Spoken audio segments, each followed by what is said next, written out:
Hey guys, welcome back to Q&A with Chef A. Today what we're talking about is flour. And we talked a little bit about all-purpose flour, and I am going to be talking about gluten in a moment as well. But right now, what I want to talk a little bit is about carbohydrates. Good old carbohydrates. Carbohydrates, a love story.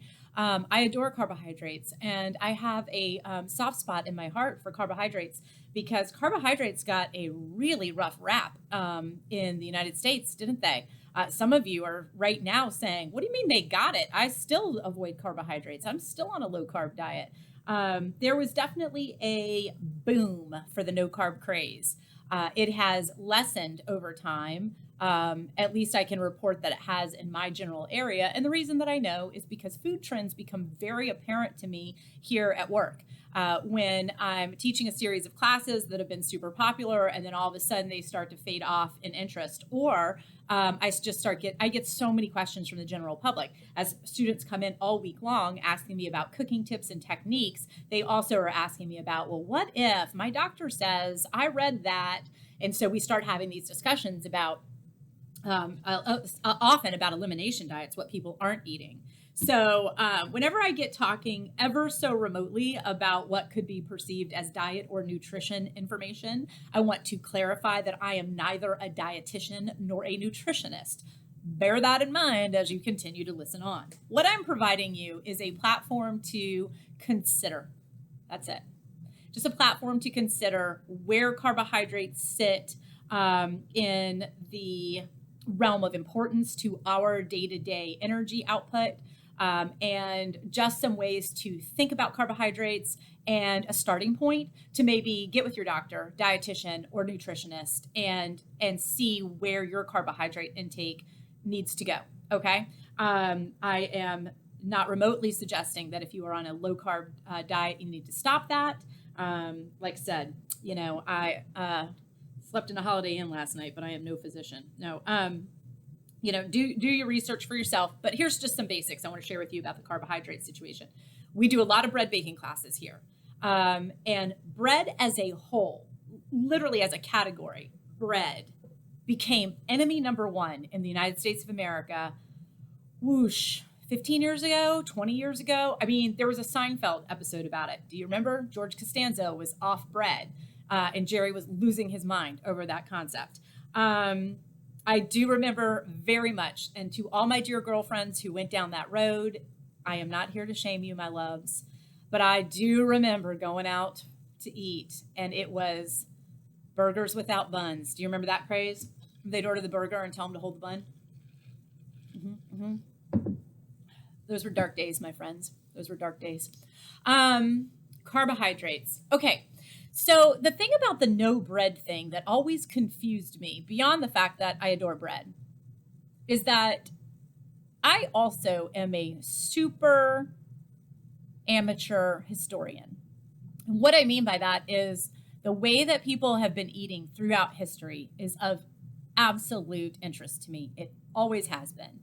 I have always been curious about the way that people ate in various cultures, in various times throughout history.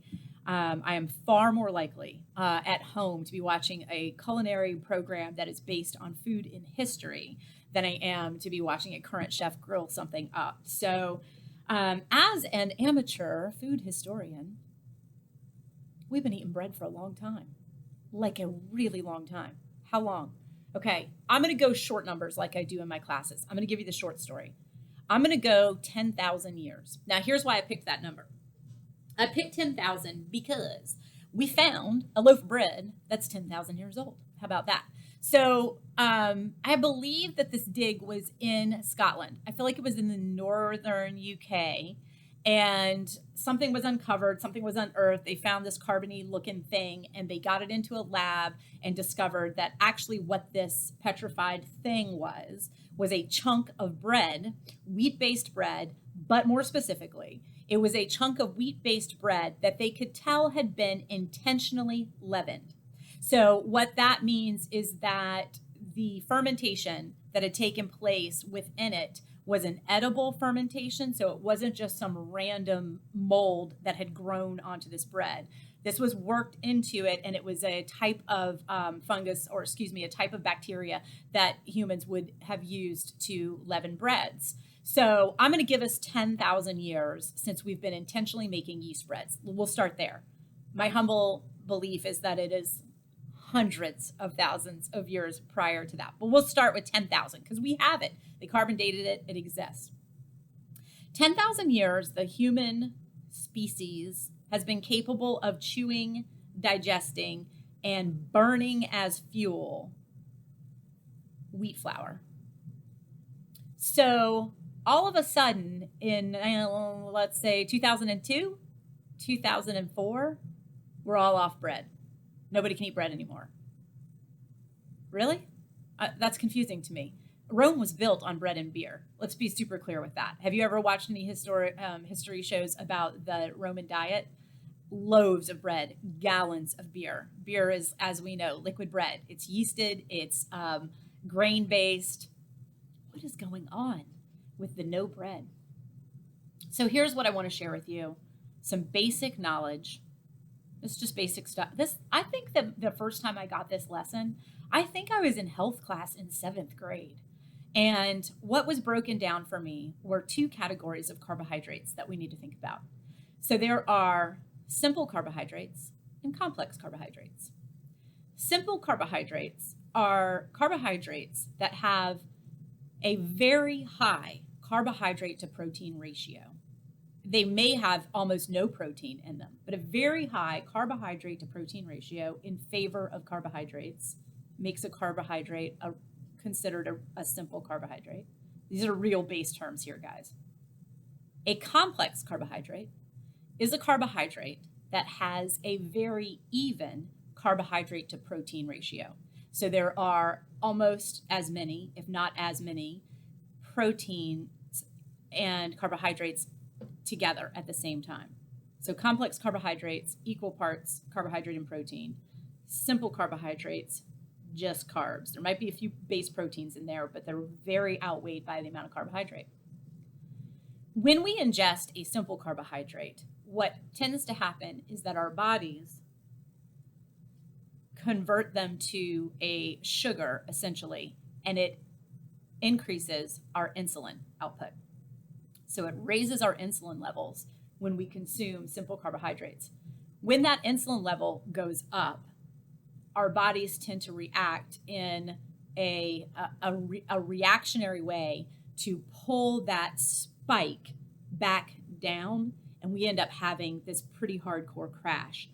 A lot of us know that sensation. We had a donut at 3 o'clock, and at 3:20 went, holy cow, I just hit the wall. Simple carbohydrate, a lot of sugar, insulin jack up through the roof.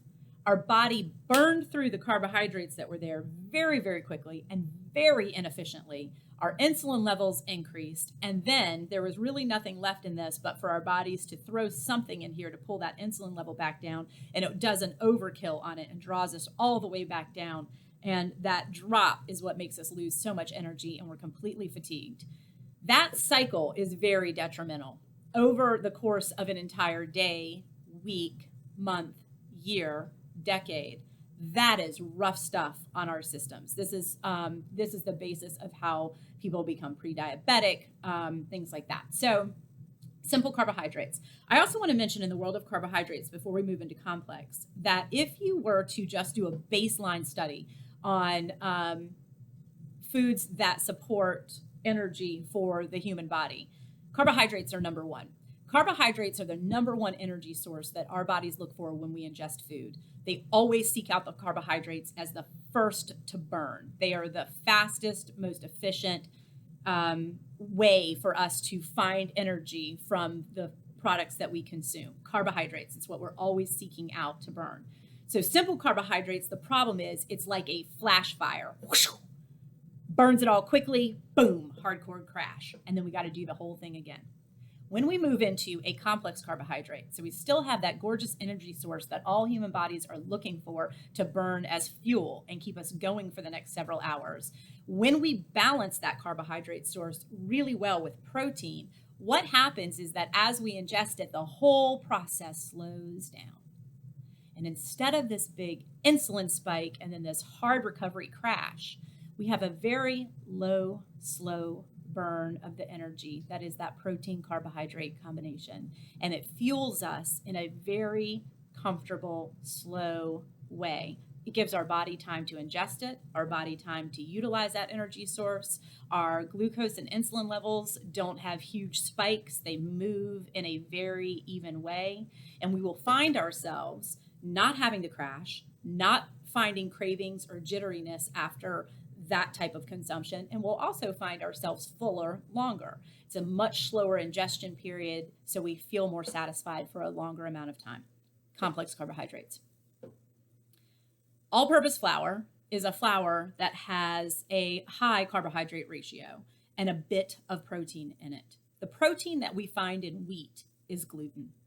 And I'm going to talk a lot about, not a lot, I'm going to give you 10 minutes on gluten in another podcast. But in this moment, I just want to remind you that when we're talking about wheat-based carbohydrates, the protein source that comes in naturally with that wheat-based carbohydrate is gluten, okay? So when we're looking at all-purpose flour has a lot of carbohydrates and a little bit of protein in the form of the gluten that's there. What turns a flour from all-purpose flour to bread flour is that manufacturers have taken more all-purpose flour, basic ground wheat, and they figured out how to isolate the gluten and get just the core protein out of that wheat flour. And so now they take all-purpose flour and throw in isolated protein, just pure gluten, and that ups the protein content so that the carbohydrate and protein content in, say, the next level flour, which would be a bread flour, starts to even up ever so slightly. Isn't that interesting? Okay. What's even more interesting is that I see things labeled high protein flour. See things labeled bread flour. I see things labeled keto flour. Let's talk about that bag behind me. I have never seen a bag labeled high gluten flour, not in the United States. The reason is because if you think carbohydrates became enemy number one around 2000, wow, could gluten stand up on this stage and have a pity party that you will never forget. Boy, did gluten get a bad rap, didn't it? All right, let's talk about the keto flour. So I found this at the grocery store this morning, and this is keto wheat flour. And this bag has the very first ingredient in this bag. The very first ingredient is not flour, it's vital wheat gluten. What is in this bag is isolated gluten. There is more gluten, isolated gluten in this bag than just standard flour. The next ingredient is wheat protein, which is, again, just more gluten as far as I know. And then flour. So they've added some fiber, some sunflower oil. I don't know why that's there. Oh, yeah, I do. Sunflower oil and buttermilk. Do you know why that's in these? Because keto not only has to be an incredibly high protein to be called a keto, it has to be high fat. So they got to get some fat into this flour. How much fat is in here? Does it say? I'm sure it does. 2 grams of fat in the flour itself. And I guess that's where that's where the sunflower oil and the buttermilk come from. By the way, the whey protein that's in here is just more protein. So there's just protein on protein on protein on protein. This reminds you that this does have milk in it, and that's because whey protein is a byproduct of dairy, and so whey proteins are dairy-based. Okay, so keto wheat flour. This bag wouldn't have existed 4 years ago, something like that. But it might have existed 15 years ago, and it probably would have been labeled Atkins friendly. Atkins friendly. Atkins was a very high protein diet concept. Keto is really a spinoff of Atkins, basically, and it's the same concept. It's a really high protein, high fat, and both diets were designed to pull your carbohydrate intake down to a legitimately shocking low level. The reason I say that is because if you read the introduction of the Atkins plan, and if you read carefully what gets you into this keto state, in order to go there, you have to throw your body into some state of stress. And so, because your body wants naturally to find carbohydrates as its fuel source, when you outweigh those carbohydrates outrageously in favor of just protein and fat, well, the body needs something for fuel. So it will throw itself into a state that it starts looking for fat and protein to burn. Some issues with that include the fact that that trick will only last for so long. It will start to shut down on itself eventually. The body will always right itself, folks. We can only trick it for so long. The other fail there to some degree is that super high protein diets just on their own tend to not be terribly nutritious. There's a lot of other issues with them. And super high fat diets, as we know, ultimately, as the body stops moving through that keto state that it is in, ketogenic state, those fats can start to store. And that was a big fail in the Atkins plan, is that people's cholesterol levels and the amount of fat that was building up in their arteries started getting pretty out of control, because at some point the fake in your body game doesn't work anymore. So if I were going to keep this in my line, and then the keto craze crashes and goes, then I'll relabel it very high protein flour and just call it that, super high protein flour. I might call it bodybuilder's flour, weightlifter's flour. The gluten is the protein that starts to change the balance in these carbohydrates from very simple carbohydrates to more complex carbohydrates. And so when we take a look at our flours, that's what we're looking at, is the relabeling that I see almost without exception. The relabeling is always about upping the protein or pulling it back. And whenever I start to see dietary trends popping in on the labels, I always just immediately look at the ingredients to see how much protein they've added into it to make this work for whatever craze is happening right now. But bread as a fail as a whole is sad news. And the idea of eliminating carbohydrates entirely from your diet, I think, is one, I don't think that it's sustainable. In the end, your body really does want carbohydrates for energy, and it will burn them efficiently if we consume them correctly. I think that what we really have to pay attention to, guys, is that the carbohydrates that we tend to eat in the United States, not only are they simple versus complex, but they're also manufactured and they are processed. And that is a different subject altogether. I am willing to make this challenge to you right here and now. If you have been off carbs, if you have been off bread specifically, and you're missing it, here's the deal I will make. I will provide you with my favorite 3 basic bread recipes, no problemo. And I want you to make those breads at home. And when we switch gears from a bag of grocery store bread to a loaf of homemade bread, watch how beautifully your body responds to those carbohydrates.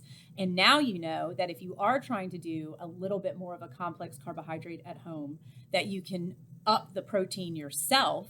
Publix carries, as do lots of places, Vital Wheat gluten. Look at that. So why don't you throw another tablespoon per cup of Vital Wheat gluten into your own all-purpose flour and up your protein, and start the process of getting that carbohydrate a little bit more complex. But it is processed carbohydrates that are really creating the problem, in my humble opinion. And those processed carbohydrates definitely include grocery store breads, even grocery store breads that are listed things like 15 grain and whole grain. What happens with a processed carbohydrate is that in order to make those products shelf stable, they have thrown an enormous amount of sugar at it. So let's go back to that simple carbohydrate. It already is going to be ingested far too rapidly in our body and up our insulin levels. Now we throw twice as much sugar at that at that simple carbohydrate, right? Through the processing, twice as much sugar. And guess what that does to our glucose and insulin levels? I believe that this is the core of IBS in this country. I believe that this is the core of that if we're really having reactions to something, what we're having reactions to is not carbohydrates as a category. It's processed carbohydrates as a category. It's not bread as a category. It is grocery store. It is processed. It is fast produced bread as a category. I will share with you one thing that my husband sent me the other day that I thought was hilarious. He sent me a video. So this is from Epicurious. And I just want to show you on my phone. I'll pause it out and you can dig it up online for yourself. I'll just show you the screen. So it's from Epicurious. And the title is What Every Word on a Bread Package Really Means. I just had to read that backwards, so that's why that was slow. You guys, this video, so this is a food scientist. It says at the beginning of the video that he is a certified food scientist, that's what he does. This video, this dude is talking at about 400 miles per hour. He's talking fast, and it takes him 15 minutes to explain to you everything that is on a label of 15-grain bread from the grocery store. Now, what I want to share with you is he's a food scientist. This is his career. And so I don't want to say that in this video he's particularly defensive, but he's definitely very like, let me tell you why this is okay. Let me tell you what this weird thing is doing here. This is just vitamin B, lots of it. We're adding that in because it helps stabilize the bread, but it's just vitamin B, right? He goes into, so here's the thing that I loved about this video is that he uses the word safe. Hear me out. He uses the word safe like 9 different times. What he's doing is telling you that this ingredient is safe, and this ingredient is safe, and this ingredient is safe. Okay. So in front of me on this tray are some things that are probably safe. I would bet that it would be safe to eat this piece of paper. And what I mean by safe is that I have the teeth that can chew it up and pulp it out. I have the saliva that can help me swallow it without choking. I have enzymes in my stomach that can break that pulp down, and I have a digestive system that will pass it along. It isn't toxic. It isn't poisonous. It's not a choking hazard. So I guess technically it's safe. That safe, here's what, guys. Why don't we set our bar for what we consume slightly higher than safe? How about that? Let's set the bar slightly higher. Let's see if what we eat can in fact guarantee that it is not going to spike my insulin levels, that it is going to sustain me for a few hours, that is going to bring a nice combo of carbohydrate and protein with each bite, that is going to be additive free, food color free, preservative free, that is going to be relatively low in sodium, relatively high in nutrition. How about we set that as a bar versus safe, right? Let me tell you what else might be safe. I'm willing to bet, as I was thinking about this morning as I was shaking grocery store kibble into my sweet little dog's bowl. I bet that's safe. Right? I mean, I know what's in it. Chicken, rice, wheat, water. Is that the standard? Is that the standard we're going to go with? Safe? Because if it is, Trixie and I can have the same dinner tonight. Safe is not where I'm going. Where I'm going is that I want these foods to sustain me. And while we have regulated the tar out of all of these standards, right? Everything on that loaf of bread from the grocery store, he just wants you to know is safe, meaning it's not toxic, probably, and it's may not be harmful. What it isn't, though, is valuable nutrition. It isn't balanced carbohydrates, and it is probably the wrong way to eat bread if you want to introduce bread back into your diet. So let's get off the carb blame train. Let's bring bread back into our lives. But what if we tried making it ourselves? And by the way, if I were to do a video where I had to explain everything on the label of my homemade bread, this is how long it'll take. Flour, water, yeast, and salt. Do you need me to explain any of those to you? Water, you understand? Salt, you get where that comes from. Flour, it's ground wheat, and yeast. I buy it at the grocery store, active dry yeast. It is a food-safe bacteria. One of the healthy bacteria, like penicillin, is a healthy bacteria. So that's it. That's what's in my bread. That's all the splaining I need to do on that. I don't need to describe to you anything else about it. Let's try working some carbs back into our world.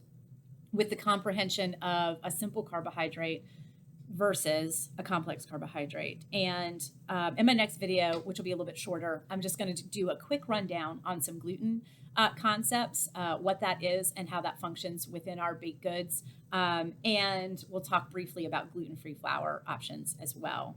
Okay, guys, that's it. Hey, carbs, a love story, my friends. I adore them. I hope you do too. Your body does. Let's get rid of the processed ones. Let's stick with homemade ones.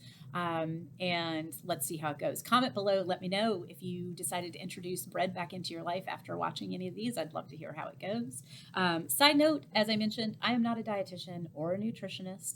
And if you have celiacs, that is a different story. And I would assume as you watch this, you understand that and know your own limitations. That is an autoimmune disease, and it is not one that has any real flexibility as far as that goes. So, all right, kids, that's what I've got for you. Have a great day. Eat those carbs and comment below. Let me know what you think. See you next time.